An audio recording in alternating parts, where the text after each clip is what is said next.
Olá pessoal, eu me chamo Rafael Peçanha, sou estudante de psicologia, extensionista aqui no laboratório Clio Psique, e no vídeo de hoje a gente está trazendo um compilado aqui de 3 vídeos que foram apresentados para a Semana de Iniciação Científica, a CEMIC, produzidos por alunos do Clio, e eles vão falar um pouquinho sobre as pesquisas que estão sendo realizadas aqui.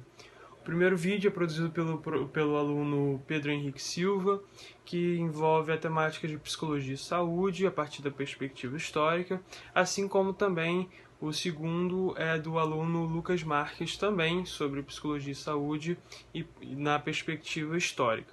O terceiro vídeo é produzido pela aluna Letícia Oliveira, que vai estar abordando um pouco da temática de manicômios judiciários e os discursos psicológicos do século XX. Os vídeos do Lucas e da Letícia receberam menção honrosa pelos avaliadores da UERJ. Então fiquem com o vídeo, esperamos que vocês gostem e até a próxima.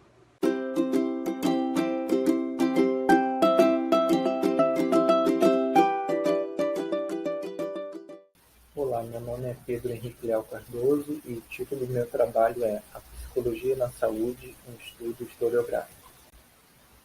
As revistas científicas têm um papel muito importante na divulgação da historiografia dos saberes psíquicos, e mais especificamente, no nosso caso, da psicologia.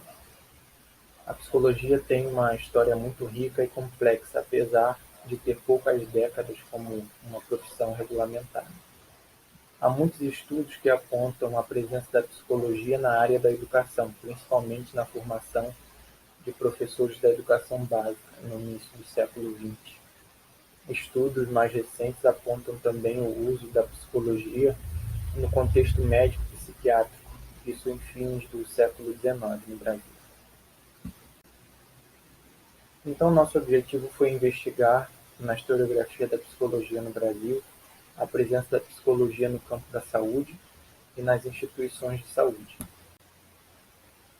Para tanto, nós selecionamos a seção Clio Psique, que é uma seção da revista Estudo e Pesquisa em Psicologia, e é uma seção especializada na historiografia dos saberes psi no Brasil. Nós utilizamos a bibliometria como método de coleta de dados. Então, dentre os 61 artigos publicados na seção Clio Psique, dentre os anos de 2010 a 2020, nós selecionamos para compor a nossa amostra aqueles que tinham em suas palavras-chave a palavra saúde e ou nome de instituições de saúde. Nós encontramos 9 artigos que satisfaziam nosso critério. São 15 autores do gênero feminino, 4 do gênero masculino, e 5 desses artigos foram escritos apenas por mulheres.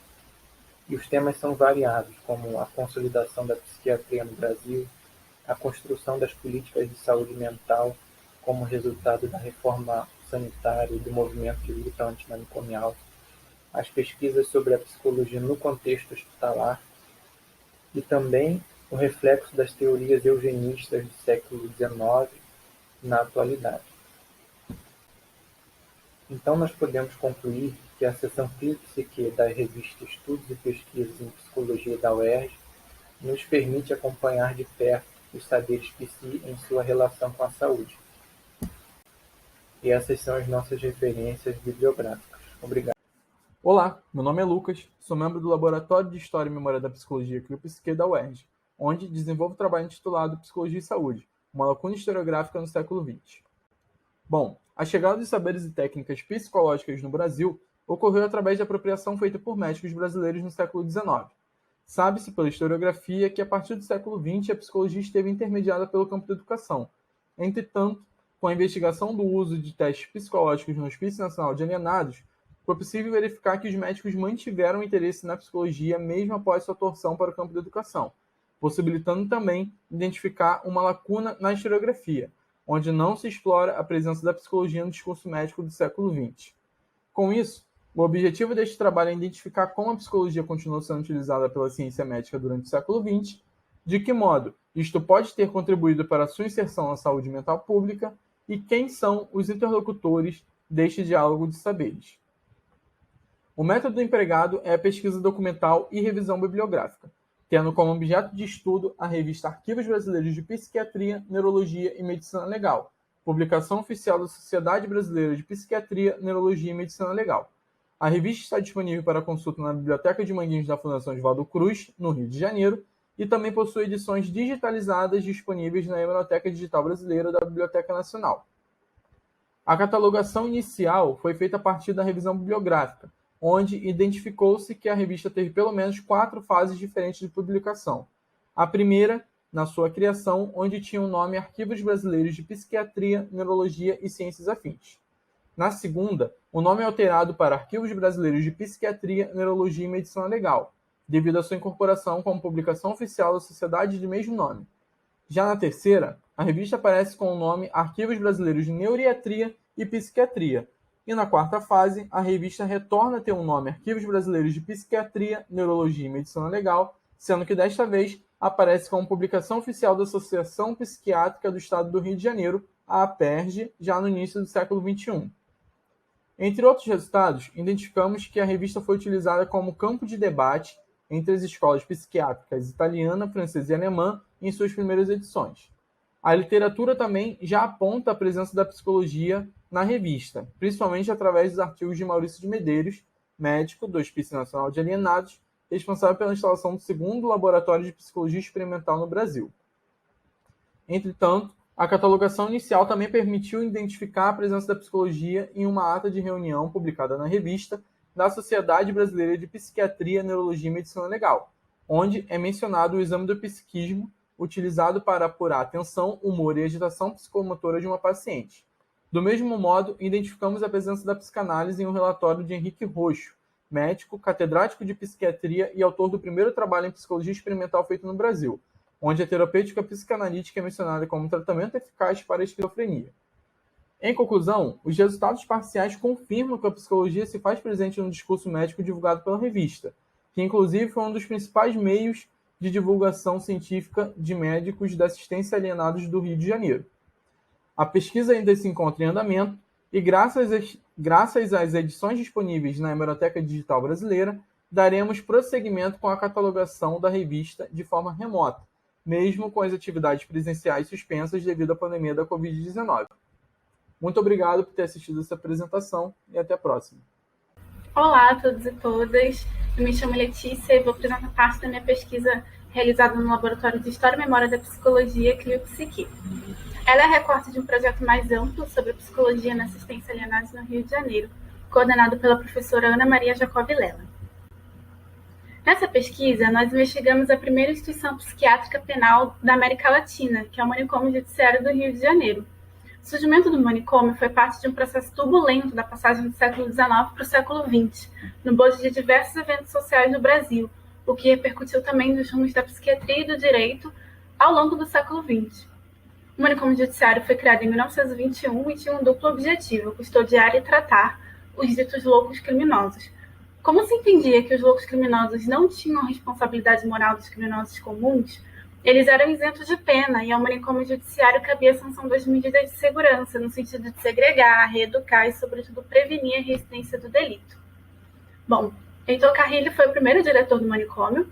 Ao lado de Juliano Moreira, o psiquiatra foi também responsável pela criação, em 1930, dos Arquivos do Manicômio Judiciário do Rio de Janeiro, um periódico de grande importância na difusão do conhecimento psicológico, psiquiátrico e penal. No slide nós temos uma fotografia do próprio Heitor Carrilho, 2 das bibliotecas ainda preservadas do Manicômio Judiciário, onde atualmente funciona o Museu Penitenciário, e uma capa dos arquivos de 1935. Posto isso, o objetivo dessa pesquisa é investigar os discursos psicológicos na instituição médico-penal ao longo do século XX, identificando os personagens responsáveis pela produção e disseminação desse saber científico. Como nessa pesquisa nós estamos nos debruçando na história da instituição, nós estamos produzindo uma linha do tempo do manicômio, demarcada por sua emergência e extinção, bem como os diretores, os dados quantitativos da equipe e dos internos ao longo dos anos. Com isso tudo, nós esperamos identificar os comentadores da história médica que falem sobre o interesse médico pela psicologia, como também produzir textos e apresentar trabalhos em eventos científicos. Nossa principal fonte são os arquivos. Estamos analisando entre 1930 e 1976, que são os anos de funcionamento, né? Com ênfase nos artigos relacionados a temas psicológicos. Até agora, nós sistematizamos 9 números do periódico, que cobrem os anos de 1930 a 1935, com artigos, laudos, documentos psiquiátricos legais e noticiários. Colocamos no slide o sumário de alguns desses números catalogados e nas imagens nós podemos observar nos títulos, né, indícios desse discurso psicológico, como a alteração da consciência, índices de regeneração, psicoses carcerárias, psicopatas delinquentes, a inimputabilidade, né, a tatuagem como símbolo de periculosidade, etc. Além disso, como podem ver na tela, elaboramos um levantamento com produções científicas relacionadas à atuação médica no manicômio. Encontramos 35 publicações sobre a instrução e o uso da psicologia entre os anos 1947 e 2019, através da busca pelos marcadores e nas plataformas apresentadas na tela. É importante dizer que essa pesquisa está em andamento e com a pandemia nós precisamos modificar as atividades presenciais para atividades remotas, que dificultou especialmente a obtenção dos exemplares dos arquivos, uma das nossas principais fontes de investigação.